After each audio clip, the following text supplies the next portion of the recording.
ಇಂದಿನ ವಿಡಿಯೋ ಶಿವಸಹಸ್ರನಾಮದ 115ನೇ ಸ್ತೋತ್ರದ ಬಗ್ಗೆ. ಶಿವಸಹಸ್ರನಾಮದ 115ನೇ ಸ್ತೋತ್ರವು ಹೀಗಿದೆ. ದೇವಾಸುರ ಮಹಾಮಾತ್ರೋ ದೇವಾಸುರ ಗಣಾಶ್ರಯಃ ದೇವಾಸುರ ಗಣಾಧ್ಯಕ್ಷೋ ದೇವಾಸುರ ಗಣಗ್ರಣಿಃ. ಈ ಸ್ತೋತ್ರದಲ್ಲಿ ಶಿವನ 4 ನಾಮಗಳಿವೆ. ಈಗ ಶಿವನ ಈ 4 ನಾಮಗಳ ಅರ್ಥವನ್ನು ವಿವರವಾಗಿ ತಿಳಿದುಕೊಳ್ಳೋಣ. ಶಿವನ ಮೊದಲ ನಾಮವು ಹೀಗಿದೆ. ಓಂ ದೇವಾಸುರ ಮಹಾಮಾತ್ರಾಯ ನಮಃ. ಈ ಶಿವನಾಮದ ಅರ್ಥ ದೇವತೆಗಳು ಮತ್ತು ಅಸುರರಲ್ಲಿ ಶ್ರೇಷ್ಠನಾದ ಆ ಭಗವಂತನಿಗೆ ನಾನು ನಮಸ್ಕರಿಸುತ್ತೇನೆ. ಶಿವನ ಎರಡನೇ ನಾಮ ಹೀಗಿದೆ. ಓಂ ದೇವಾಸುರ ಗಣಾಶ್ರಯಾಯ ನಮಃ.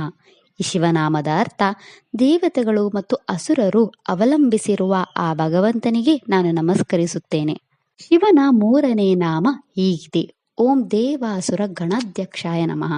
ಈ ಶಿವನಾಮದ ಅರ್ಥ ದೇವತೆಗಳು ಮತ್ತು ಅಸುರರ ಮುಖ್ಯಸ್ಥನಾದ ಆ ಭಗವಂತನಿಗೆ ನಾನು ನಮಸ್ಕರಿಸುತ್ತೇನೆ. ಶಿವನ 4ನೇ ನಾಮ ಹೀಗಿದೆ. ಓಂ ದೇವಾಸುರ ಅಗ್ರಗಣ್ಯಾಯ ನಮಃ.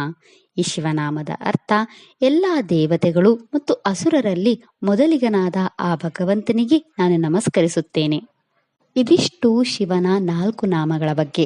ನಾಳೆಯ ವಿಡಿಯೋದಲ್ಲಿ ಶಿವ ಸಹಸ್ರನಾಮದ 116ನೇ ಸ್ತೋತ್ರದ ಬಗ್ಗೆ ತಿಳಿಯೋಣ. ಓಂ ನಮಃ ಶಿವಾಯ. ಈ ವಿಡಿಯೋ ಇಷ್ಟ ಆದರೆ ಲೈಕ್ ಮಾಡಿ, ಶೇರ್ ಮಾಡಿ ಮತ್ತು ಚಾನೆಲ್ ಸಪೋರ್ಟ್ ಮಾಡೋಕ್ಕೆ ಸಬ್ಸ್ಕ್ರೈಬ್ ಮಾಡಿ. ಧನ್ಯವಾದಗಳು.